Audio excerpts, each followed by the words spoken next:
할렐루야. 오늘 수요 저녁 기도에 주님을 사모하며 이 예배의 자리에 나오신 여러분을 진심으로 축복합니다. 이 시간 우리를 찾아오신 하나님의 말씀에 은혜 받기를 소망합니다. 두 아이가 있었습니다. 두 아이가 말다툼을 하고 있었습니다. 서로에게 야, 너 어떻게 이렇게 치사하냐 라고 하면서 서로를 비난하면서 말다툼을 하고 있습니다. 내용을 들어보니 길을 가는데 무서운 형들이 골목에서 이 두 명을 이렇게 손짓하면서 부르는 겁니다. 이 두 명이 형들에게 끌려갔는데 한 아이는 5만 원을 뺏기고 한 아이는 4만 원을 뺏겼습니다. 그러다 이 5만 원 뺏긴 아이가 형, 제 양말에 10,000원 있어요 라고 이렇게 얘기하는 겁니다. 그러면서 이제 형들이 가고 나서 어떻게 너가 나한테 그럴 수 있냐 막 이렇게 뭐라고 합니다. 그러자 그 5만 원이 뺏긴 아이가 억울한 마음으로, 억울한 말투로 형들이 부를 때 너 왜 나한테 너 내가 너한테 5만 원 꿨던 거 있지? 하면서 5만 원 왜 줬어? 라고 이렇게 얘기하더랍니다. 그러니까 처음부터 한 명은 9만 원을 갖고 있었고 양말에는 10,000원을 숨기고 있었는데 형들이 부르자 돈을 뺏기겠구나 라는 생각과 함께 야, 내가 너한테 5만 원 껐었지? 하고 5만 원 갚고 둘이 형들이 갔던 겁니다. 그냥 우스갯소리이긴 하지만 여러분 이것이 우리 인간의 모습이 아닐까 생각이 됩니다. 어려운 상황이 닥치면 나부터 살겠다고 하는 모습, 나 혼자 감당하기 억울해서 같이 죽자고 이렇게 물귀신 작전을 짜는 그런 모습, 내 이익을 위해서는 상대방의 아픔은 쳐다보지 않는, 또 자신과 자신의 가족만을 생각하는 모습, 이런 모습들이 우리들 안에도 있고 또 세상 속에도 있는 그런 모습 아니겠습니까? 오늘 본문을 그 앞에 보면 베드로가 고백하는 장면이 나옵니다.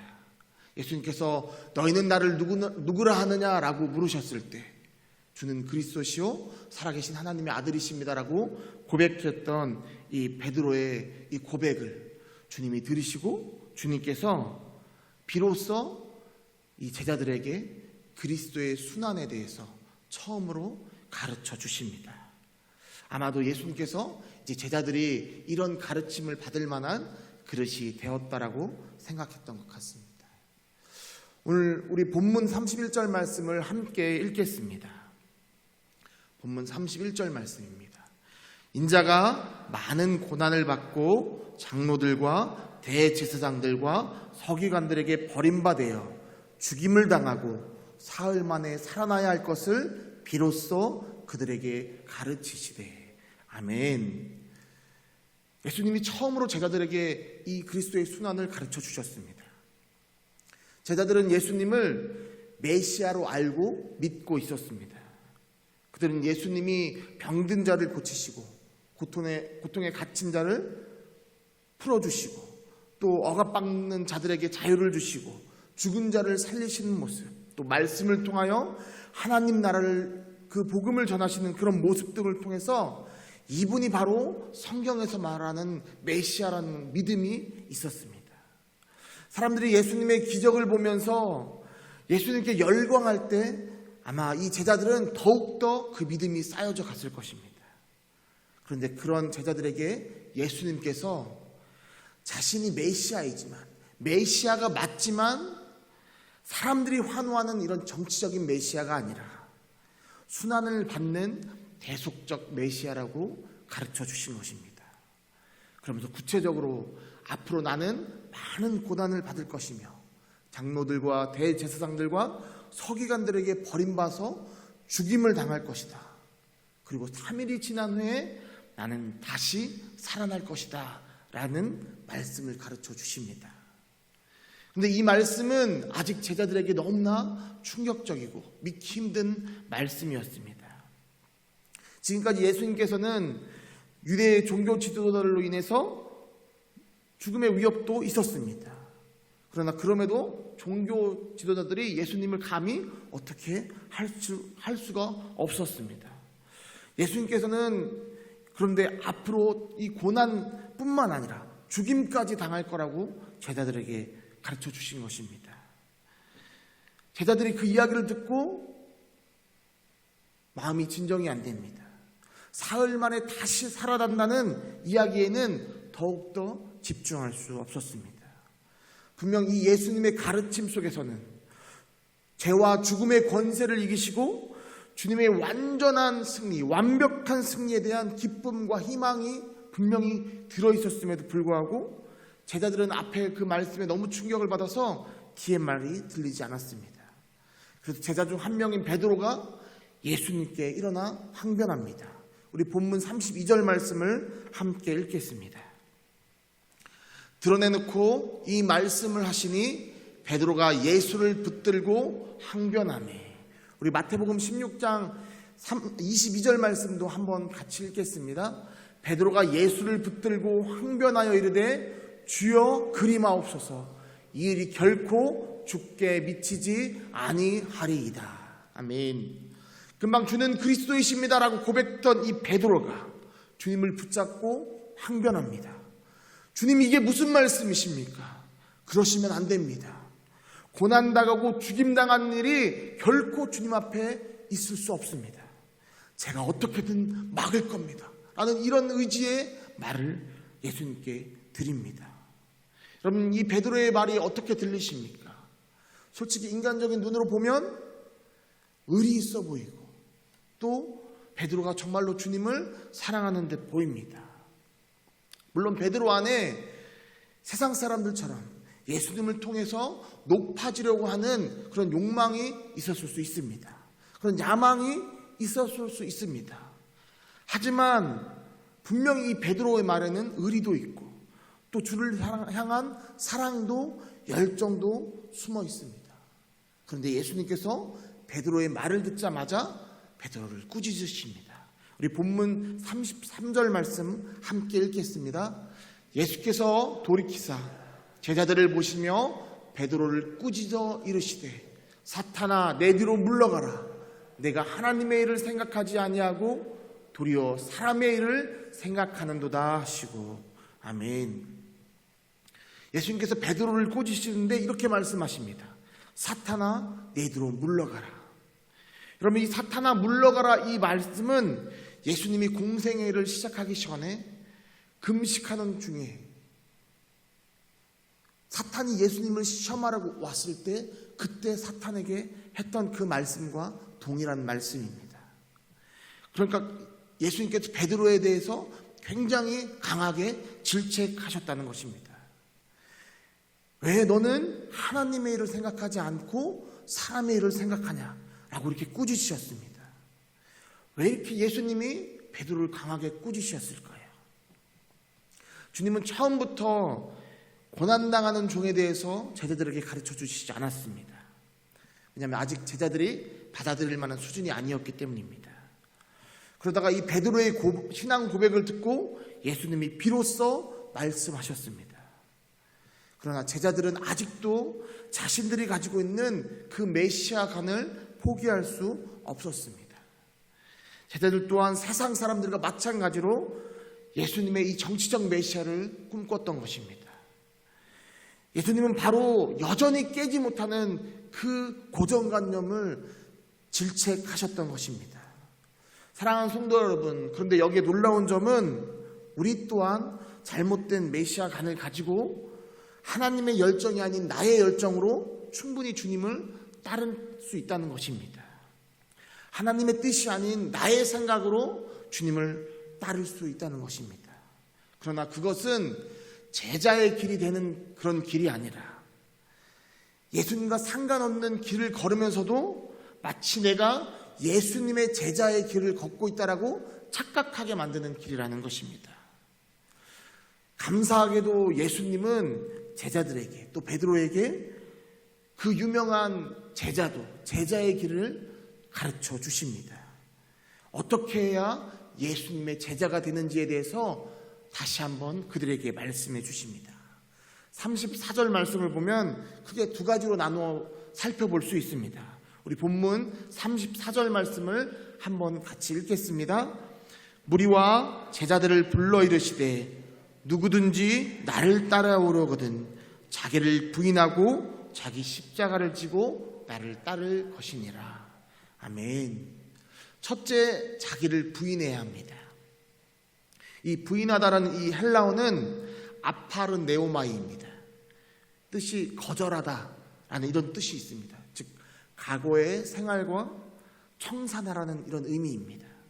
또 말로만 결단하는 것이 아니라 행위까지 이어지는 결단을 하라는 것입니다.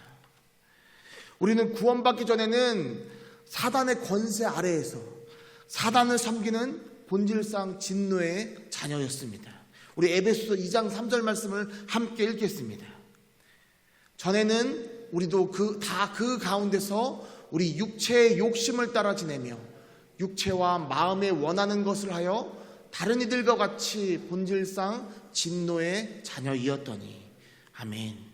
맞습니다. 우리는 육체의 욕심을 따라 내 마음대로 원하는 것을 행하며 살던 자들이었습니다. 그런데 우리가 그리스도를 알게 되었고 그분의 보혈을 통해서 죄의 용서를 받게 되었습니다. 이제는 더는 사단의 권세 아래 있기도 싫고 있을 수도 없는 신분이 되어버린 것입니다. 격이 달라졌습니다. 신분이 완전히 달라졌습니다. 그래서 이제 과거에 제약된 이 생활과 청산의 절차를 밟습니다. 이제는 자신이 하나님의 자녀임을 깨달아 누리면서 제 유혹이 찾아올 때 그것을 물리치는 적극적인 결단을 하는 것입니다. 그런데 이렇게 말로 하면 참 쉬워 보이는데 여러분, 이게 막상 쉽습니까? 어렵습니다. 육체적인 자아가 원하는 것들을 사로잡아서 하나님이 원하는 삶으로 그것들을 쳐서 복종시켜야 하는데 이것이 얼마나 어려운지 모릅니다. 아니, 불가능합니다. 왜냐하면 우리 스스로는 우리 스스로를 부인할 능력이 없기 때문입니다. 타락한 본성을 이기고 주님이 원하시는 삶을 살아갈 능력이 우리에게는 없습니다. 그래서 바로 성령의 능력을 의지해야 하는 것입니다. 말씀에 의지하여 살아가면서 세상의 노예가 되지 않는 것, 이것이 바로 자기 부인입니다. 1930년대 장로교에 아주 유명한 목사님 두 분이 계셨습니다. 한 분이 길선조 목사님이고 다른 한 분이 김익두 목사님입니다. 김익두 목사님은 예수님을 영접하기 전에 유명한 깡패였습니다. 오늘날로 말하면 깡패 두목과 같은 사람이었습니다. 이런 이야기가 있었다고 합니다. 염라대왕도 김익두가 무서워 감히 손을 대지 못한다. 이런 이야기가 있을 정도였다고 합니다. 즉 악질 중에 악질이었습니다. 그런 이 깡패 이 김익두가 하디 선교사 이 부흥회에 참석했다가 은혜를 받고 180도 변하게 됩니다. 이 소문이 그가 살고 있던 이 황해도 지역 전 지역에 퍼집니다. 또 이렇게 은혜 받은 이 김익두 이 목사님은 평양신학교를 졸업하고 진짜 목사가 되었습니다. 이제 김익두 목사님이 전국에 돌아다니면서 나 같은 죄인 살리신 주님의 은혜를 간증하기 시작합니다.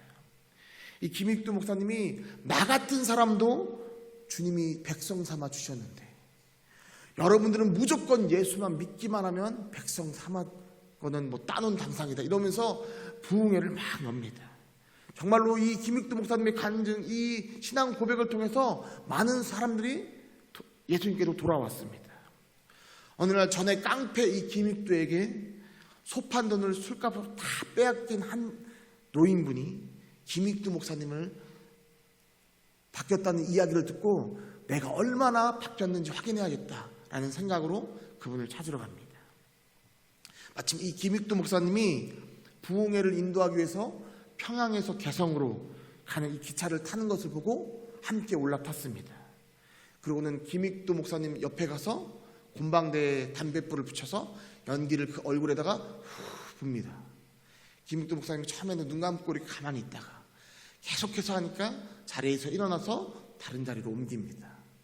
그 분이 그렇게 다시 또 김익두 목사님 쫓아갑니다. 그리고 그 얼굴에다 계속 붑니다. 다시 한번 일어나서 다른 곳으로 옮겼습니다. 근데 또 쫓아와서 곰방대를 딱 담배를 물고 계속 연기를 뿜는 겁니다. 김익두 목사님이 화가 나서 그 노인의 곰방대를 딱 뺏어서 그 자리에서 두동강이를 냈습니다. 그러자 이 할아버지가 하는 말이 김익두가 김익두지 뭐가 달라졌다고 그래 라고 하는 겁니다. 이 소리를 들은 이 김익두 목사님이 당신 나를 아냐고 물었더니 그분이 너가 깡패 시절에 내가 소판 돈을 다 빼앗아서 술값으로 먹지 않았냐고 이렇게 이야기하는 겁니다. 그래서 김익두 목사님이 그 자리에서 무릎을 꿇고 할아버지 용서해 주세요. 제가 잘못했습니다. 라고 사과한 뒤 순간 자기가 이 환에서 곤방대를 부러뜨렸던 그것을 회개하기 위해서 다시 금식을 하러 올라갔고 성령으로 다시 무장해서 옛사람이 되었다는 이런 간증입니다. 여러분, 수몰레 바마레 도마레 딩딩오레 일라 몰루베레, 여러분 이 말이 이 이상한 말이 무슨 말이냐면 아프리카 말입니다. 이 아프리카 감비아의 이 만딩고족의 인사라고 합니다. 사실 이것보다 더 긴데 뜻은 당신 집안 식구들 잘 있냐? 아버지는 잘 계시고 어머니는 잘 계시고 삼촌은 아들, 이런 내용이 쭉 이어지는 겁니다. 이 만딩고족이 왜 이렇게 다 한 사람 한 사람 물어보냐면 슬프게도 많은 사람들이, 많은 가족들이 노예 사냥꾼에게 잡혀가서 죽임을 당하고 노예로 팔려가서 그래서 생겨난 습관이라고 합니다. 조금 전에 함께 김익두 목사님이 나 같은 죄인 살리시느라고 말했던 그 찬양의 가사 우리가 생각하면 얼마나 은혜롭습니까? 근데 이 찬양을 지었던 분이 바로 존 뉴턴이라는 목사님인데 이 목사님이 젊었을 때는 노예선의 선장이었습니다. 그래서 흑인들을 잡아다가 미국의 노예 상인들에게 팔던 자였습니다. 영국 해군에 입대했다가 탈영도 하고 나중에는 붙잡혀서 아프리카에서 15개월 동안 자신 스스로도 노예로서 살아가게 되었습니다. 그런 악명 높은 이 노예 사냥꾼 존 뉴턴이 주님을 만난 후 회개하고 지은 시가 찬양이 바로 나 같은 죄인 살리신 주은혜 놀라워입니다. 우리 다 함께 우리 찬송가 305장 나 같은 죄인 살리신 1절과 3절만 함께 찬양하겠습니다. 나 같은 죄인 살리신 주의 놀라워 잃었던 생명 찾았고 광명을 얻었네. 이제껏 내가 산 것도 이제껏 내가 산 것도 주님의 은혜라. 또 나를 본향에 인도해 주시리. 아멘. 이 존 뉴턴 목사님이 회개하고 자신을 부인하면서 지은 이 찬양, 여러분 놀랍게도 이 찬양은 지금은 이 감비아의 만딩고족 이 선교사님으로 들어갔던 분들로 인해서 만딩고족이 함께 이 찬양을 부른다고 합니다. 여러분 영화 광해를 보면 거기에 광대 역할로 이병헌이 나옵니다. 이병헌이 왕의 역할을 대신하는 자로 나옵니다. 소수의 사람들을 빼놓고는 모든 사람이 이 이병헌을 왕이라고 여깁니다. 그런데 처음에는 광대였던 이 이병헌이, 그래서 왕의 역할을 연기하던 이 이병헌이 점차 진짜 왕의 모습으로 바뀌어져 갑니다. 그러나 결말은 끝내 광대로 돌아옵니다. 여러분 하지만 우리는 다릅니다. 엄연히 다른 존재가 된 것입니다.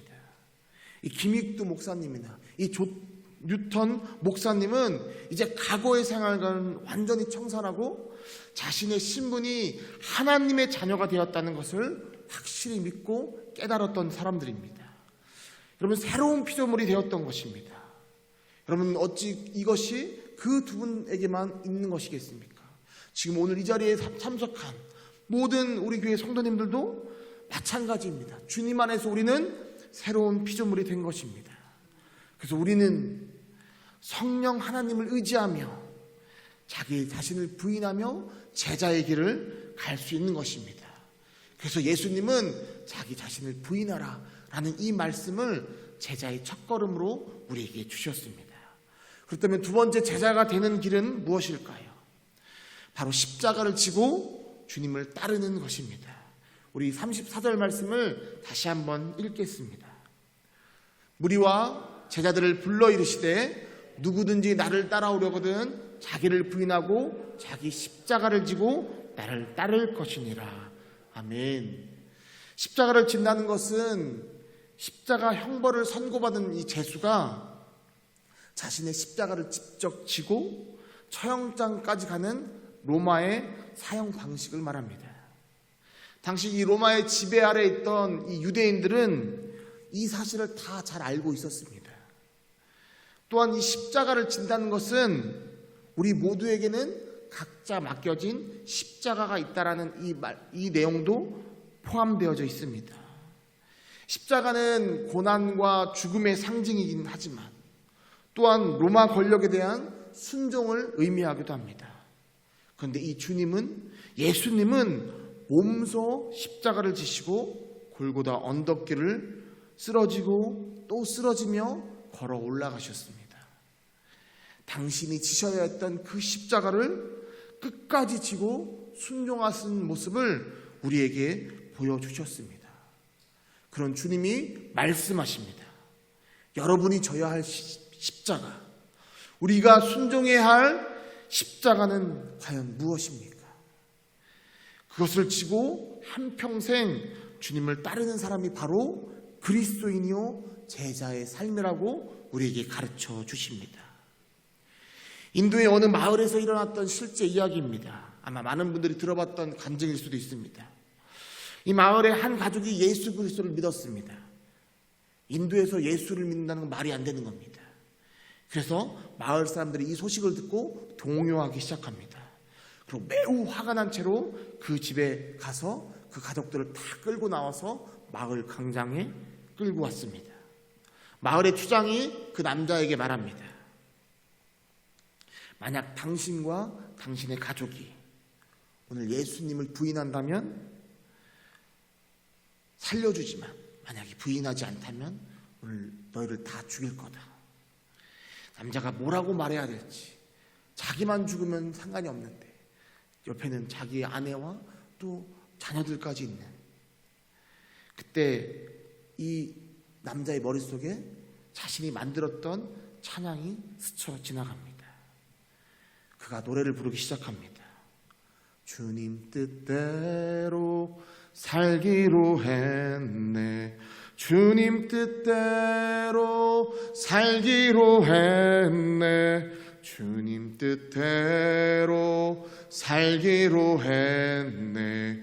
뒤돌아서지 않겠네. 그의 찬양이 끝난 후 그가 사랑하는 자녀들이 끔찍하게 죽임을 당합니다. 다시 추장이 묻습니다.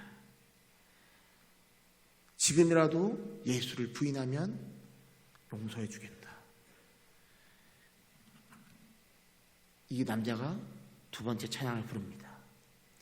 이 세상 사람 날 몰라줘도 뒤돌아서지 않겠네. 그렇게 아내가 죽는 장면을 보게 됩니다. 마지막으로 추장이 묻습니다. 마음을 바꿀 생각이 없습니까? 이때 이 남자가 찬양한 것이 바로 세상 등지고 십자가 보내 뒤돌아서지 않겠네. 이 남자와 가족들은 그 자리에서 그날 목숨을 다 잃었지만 그곳에는 놀라운 일이 일어났습니다. 추장의 마음에 믿음의 씨앗이 심겨졌고 그 씨앗이 자라나서 결국에는 마을 사람들을 다 강장으로 불러 모아서 이제 나는 우상을 버리고 예수 그리스도를 믿기로 결심했다고 선포하는 것입니다. 그리고 그 복음이 확산되어서 온 마을을 덮었고 전 지역으로 퍼져나갔습니다. 왜냐하면 그들은 죽음이라는 대가를 지불하고 희생된 한 그리스도인의 가정을 통해 하나님이 어떤 분인지 알게 되었고 진정한 믿음이 무엇인지 똑똑히 눈으로 보았기 때문입니다. 여러분, 이 얼마나 대단한 간증입니까? 34절 이후 예수님께서 목숨에 대한 말씀을 하시는데, 여러분, 이 십자가를 진다는 것은 그만큼 소중한 것입니다. 그러나 십자가를 진다는 것은 꼭 거창하지만은 않습니다. 이 간증을 했던 이 작곡가 또한, 여러분, 이 사람이 믿자마자 이런 믿음이었겠습니까? 아닙니다.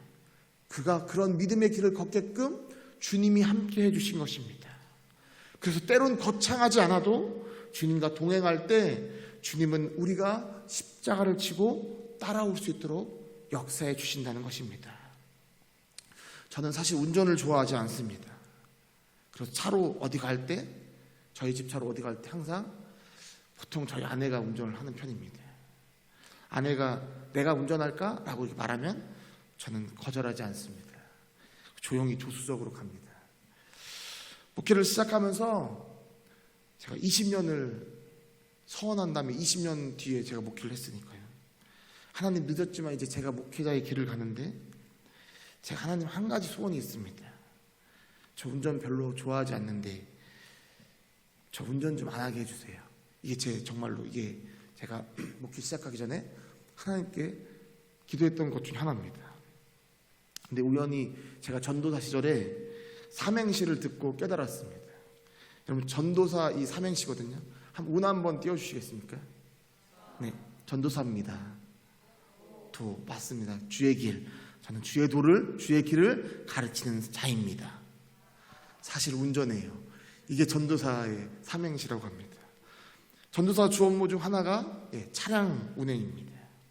어느덧 이제 교회 버스까지 운전하게 됐습니다. 이번에 70세 이하 야유회를 가면서 버스 운행을 했습니다. 제가 하나님께 뭐라고 물었을까요? 하나님, 이거 목회 맞지요? 라고 물었습니다. 근데 제가 운전이 하기 싫어서 물은 것이 아닙니다. 감사해서 물었습니다. 여러분, 십자가를 진다는 것이 너무 어렵게 느껴지는데 주님은 나의 연약함을 아시고 이 작은 일로 오늘 하루 주님 안에서 십자가를 지게 하는구나. 이것이 제가 운전하면서 하나님께 고백했던 것입니다. 그래서 여러분들은 뒤에서 오실 때 주무시는 분들도 많으셨지만 저도 졸려서 하품하면서 찬양을 하면서 돌아왔습니다. 안 믿을 수도 있겠지만 제 찬양, 제 감사를 하나님이 받으실 줄 믿습니다. 십자가를 지고 주님을 따르는 길은 목숨을 걸고 해야 하는 길입니다. 하지만 매번 우리에게 그런 일을 하게 하시는 분은 아니십니다. 오히려 우리의 일상적인 삶 속에서도 주님은 충분히 십자가의 길을 지게 하시는 분이십니다. 왜냐하면 주님은 정말로 우리와 함께 하길 원하시기 때문이십니다. 주님은 우리가 그 자리로 나갈 수 있게 우리와 함께 하시겠다는 그 약속을 신실하게 지키시는 분이십니다. 사랑하는 성도 여러분, 자신의 믿음을 직시하시기 바랍니다. 그래서 난 역시 이것밖에 안 돼, 난 믿음이 이 정도밖에 안 돼가 아니라, 그것 때문에 좌절하는 것이 아니라, 하나님, 난 믿음이 이 정도입니다. 그래서 주님 없으면 안 됩니다 라는 고백을 하는 우리 모두가 되기를 간절히 소망합니다. 우리 마지막으로 주님 뜻대로 함께 찬양하도록 하겠습니다.